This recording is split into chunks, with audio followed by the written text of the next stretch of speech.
पंचेड़ा road स्थित रालौद नेता स्वर्गीय बाबूराम राठी के पुत्र हर्ष राठी के आकस्मिक निधन पर राष्ट्रीय लोकदल के सुप्रीमो और केंद्रीय राज्य मंत्री जयंत चौधरी उनके आवास पहुंचे। उन्होंने शोकाकुल परिवार को ढांढस बंधाया और दिवंगत नेता के दोनों पुत्रों से मुलाकात कर पार्टी की ओर से हर संभव सहायता का आश्वासन दिया। जयंत चौधरी ने कहा कि हर्ष राठी का पार्टी के प्रति समर्पण और युवाओं के लिए काम अविस्मरणीय रहेगा। उन्होंने बताया कि स्वर्गीय बाबूराम राठी, जो पार्टी के प्रदेश अध्यक्ष भी रहे, चौधरी अजीत सिंह के नेतृत्व में विभिन्न जिम्मेदारियों को निभाते रहे थे।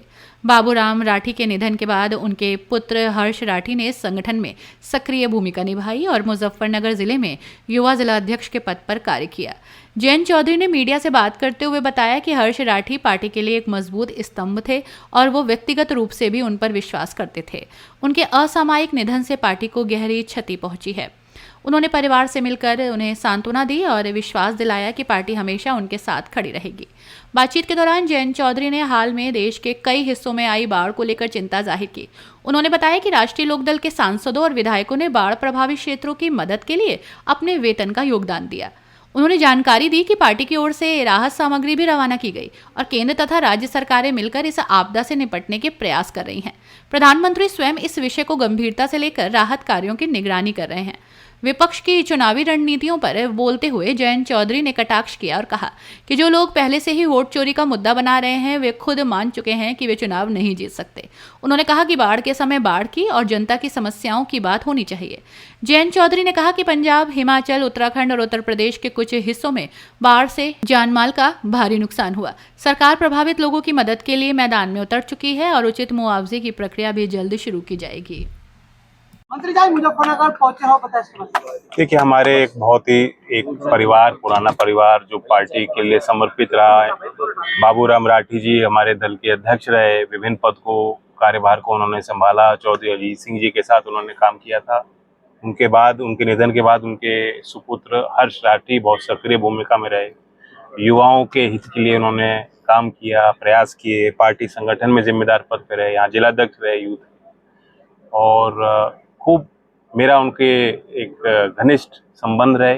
मैं उन पे निर्भर भी था, विश्वास भी करता था। अकस्मात उनका निधन हो गया तो उस संवेदना में मैं आया हूँ, परिवार से मिला।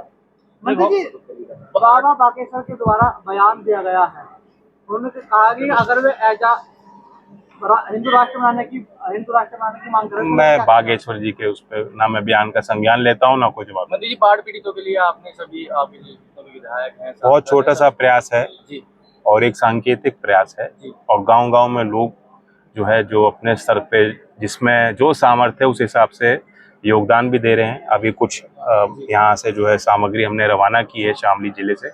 कल दिल्ली में भी किसान ट्रस्ट की एक भूमिका थी, तो हमने कुछ एकत्रित करके वहाँ सामग्री भेजी है। और कई राज्य जो है प्रभावित हैं। प्रधानमंत्री जी भी इसको उस सर्वोच्च स्तर पे इसको गंभीरता से लिया जा रहा है। राज्य सरकारों से भी प्रयास किया जा रहा है और एनडीए में भी जमीन पे सक्रिय है। नहीं, वो तो विपक्ष किस बात को लेकर चुनाव लड़े। विपक्ष ये सोच रहा है कि ये चुनावी मुद्दा बनेगा, लेकिन जिनकी वोट पड़ेगी वो तय करेंगे। राहुल गांधी लगातार वोट चोरी को लेकर सड़कों पे है, बिहार में रैलियां निकाल रहे हैं। भैया, बाढ़ के समय बाढ़ की बात करना, किसान की बात करना और मुद्दों की बात करना, विकास की बात करना, वो तो ठीक है। जो पहले से ही वोट चोरी कह रहे हैं, मतलब मान गए कि हम जीत नहीं सकते। पूरा पंजाब इस टाइम बाढ़ से पीड़ित है, क्या कहेंगे?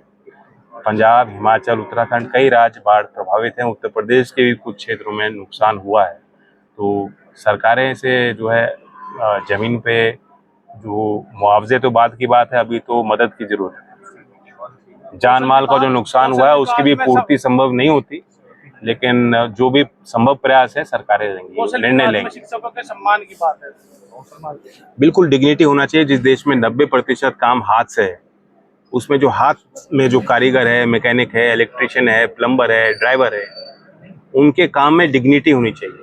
और जो सर्टिफिकेट लेते हैं, ट्रेनिंग लेते हैं, उनको उस ट्रेनिंग के बाद अच्छी नौकरी भी मिले और औरों के मुकाबले बनस्पत बेहतर पगार मिले, तनख्वाह मिले।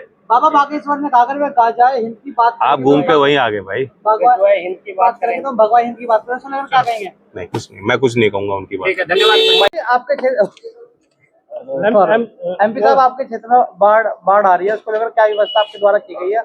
देखिए, जैसे कि आपको जानकारी है, पर्यावरण बदलाव के कारण एक बड़ी त्रासदी जो जम्मू कश्मीर, उत्तराखंड, हिमाचल, पंजाब, हरियाणा होते हुए, और दुर्भाग्य से मेरी लोकसभा क्षेत्र बिजनौर लोकसभा क्षेत्र जो है, पांचों की पांचों विधानसभाएं उसमें इस त्रासदी से पीड़ित है।